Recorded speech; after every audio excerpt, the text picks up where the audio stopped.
Hello friends, எல்லாருக்கும் வணக்கம். இன்றைக்கி நம்ம நிக்கிஸ் கிச்சனில் நம்ம வீட்டில் இருக்கிற ஈஸியான பொருளை வச்சு நல்ல ருசியான கடலை மாவு பர்ஃபி எப்படி செய்கிறது அப்படிங்கிறத பார்த்துடலாம். இது நல்லா க்ரன்ச்சியாகவும் சாப்பிட்றதுக்கு ரொம்ப ருசியாகவும் இருக்கும், ரொம்ப ஹெல்த்தியும் கூட. இது இப்போ குயிக்காக எப்படி செய்கிறது அப்படிங்கிறத பார்த்துடலாம் வாங்க. இந்த பர்ஃபி செய்கிறதுக்கு முதல்ல என்னென்ன தேவையான பொருள் அப்படிங்கிறத பார்த்துடலாம். 1 கப் கடலை மாவு எடுத்திருக்கேன். இது 100 கிராம். அதுக்கப்புறமா சர்க்கரை 75 கிராம் எடுத்துருக்கிறேன். நெய் 50 கிராம். தண்ணி ஒரு 1/4 கப் எடுத்திருக்கேன். கூடவே ஒரு 4லேருந்து 5 ஏலக்காவை நல்லா பொடிச்சு எடுத்து வச்சுருக்கிறேன். பிஸ்தா பருப்பு சின்ன சின்னதாக குட்டி குட்டியாக கட் பண்ணி எடுத்துருக்கிறேன். இதை கார்னிஷ் பண்ணுறதுக்காக. பிஸ்தான்னு இல்லை, நீங்கள் எந்த பருப்பு வேணாலும் எடுத்துக்கலாம். இப்போ இதை எப்படி செய்கிறது அப்படிங்கிறத பார்த்துடலாம். இந்த பர்ஃபிக்கு முதல்ல நம்ம சர்க்கரை பாகு ரெடி பண்ணிக்கலாம். அதுக்கு ஒரு பேனில் எடுத்து வச்சுருக்கிற சர்க்கரை, அதோட 1/4 கப் தண்ணி சேர்த்து நல்லா மீடியம் ஃப்ளேம்லேயே வச்சு நல்லா மிக்ஸ் பண்ணுங்கள். இது ஒரு கம்பி பதம் வரணும், அது வரைக்கும் நல்லா காய்ச்சணும். இப்போ பாகு கிட்டத்தட்ட ஒரு கம்பி பதம் வந்துருச்சு. காமிக்கிறேன் பாருங்கள்.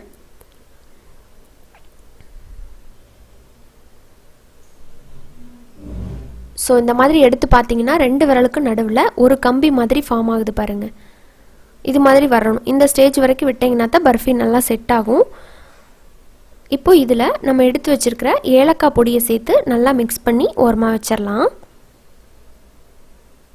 அடுத்ததாக ஒரு பேனில் 1 கப் கடலை மாவு எடுத்துருக்கோம் இல்லைங்களா, அதை சேர்த்துடலாம். கடலை மாவில் அதிகமாக கட்டி இருந்ததுன்னா சளிச்சு சேர்த்துக்கோங்க. இதை மீடியம் ஃப்ளேமில், மீடியம் விட கொஞ்சம் கீழேயே வச்சு ஒரு 2 நிமிஷம் மட்டும் லைட்டாக வறுத்துக்கோங்க. லேசாக மணம் வர அளவுக்கு வறுத்துக்கோங்க. அப்போ தான் அந்த பச்சை வாசம் போகும். இப்போ வறுத்ததுக்கப்புறமா இதில் நம்ம நெய் சேர்த்துக்கலாம்.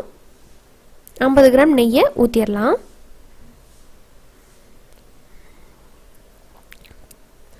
நெய் சேர்த்து கிளறும்போது பார்த்தீங்கன்னா கெட்டியாக இருக்கிற மாதிரி தான் இருக்கும். அந்த கடலை மாவு வெந்து மறுபடியும் அந்த உள்ளே இழுத்த நெய்யை பூரா வெளிவிடும். அது வரைக்கும் மீடியம் ஃப்ளேமில் கீழேயே வச்சு நல்லா மிக்ஸ் பண்ணி விட்டுட்டே இருக்கணும்.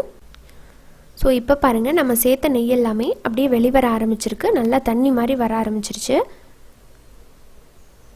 இந்த மாதிரி வந்ததுக்கப்புறமே 2 நிமிஷம் நல்லா மிக்ஸ் பண்ணி விட்டுட்டே இருங்க. கைவிடாமல் மிக்ஸ் பண்ணணும், அப்படி இல்லைன்னா கரைஞ்சி போயிடும்.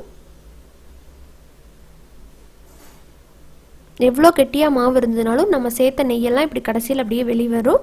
மாவு நல்லா கலர் சேஞ்ச் ஆனதுக்கப்புறமா இதில் நம்ம எடுத்து வச்சுருக்கிற சர்க்கரை பாகை சேர்த்துடலாம்.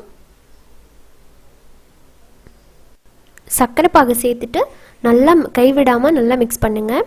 சர்க்கரை பாகு சேர்த்ததுக்கப்புறமா ஒரு 2 நிமிஷம் மட்டும் மிக்ஸ் பண்ணினா போதும். அதுக்குள்ளேயே உங்களுக்கு நல்லா செட் ஆகிடும். பாருங்கள், நல்லா அப்படியே பொங்குன மாதிரி நுரையாக வருது இல்லைங்களா. இந்த ஸ்டேஜ் கரெக்டாக இருக்கும். அதே நேரத்தில் உங்களுக்கு பேனில் ஒட்டாமையும் வரும். இப்போ நம்ம நெய் தடவி ஒரு ட்ரேயில் இதை சேர்த்துற வேண்டியதான். எதில் வேணாலும் நீங்கள் நெய் தடவி சேர்த்துக்கலாம். பிளேட்டு இல்லை ஒரு குண்டா மாதிரி எதில் வேணாலும் நீங்கள் போட்டுக்கலாம். உங்களோட விருப்பம் தான் அது. இப்போ இதை நான் லைட்டாக ஸ்மூத் பண்ணி விட்டுடலாம் பர்ஃபிக்கு. இதில் நம்ம குட்டி குட்டியாக கட் பண்ணி வச்சுருந்தோம் இல்லைங்களா பிஸ்தா பருப்பு, அதை மேலே போட்டு நல்லா அமுத்தி விட்டுடலாம்.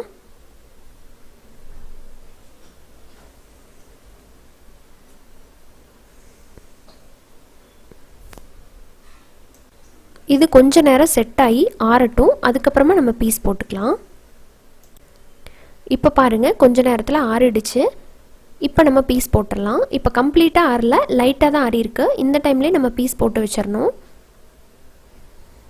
சூப்பராக வருது பாருங்கள், பீஸு நல்லா ஸ்மூத்தாக இருக்குது உள்ள.